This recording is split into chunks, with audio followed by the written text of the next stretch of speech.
TIC Moravske Toplice je tudi v avgustu za vas pripravil številne dogodke, glasbene dogodke in drugo dogajanje za različne generacije in vse glasbene okuse. Ob četrtkih na zelenici v središču Moravskih Toplic prirejamo etno četrtke od 19:30 naprej. Ob sobotah so na sporedu poletni glasbeni večeri z raznovrstnimi izvajalci.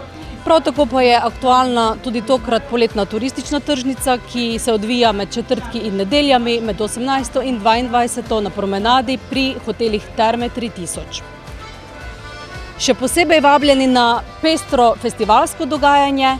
3 festivali se bodo zvrstili v avgustu in dobrodošli na naših prireditvah.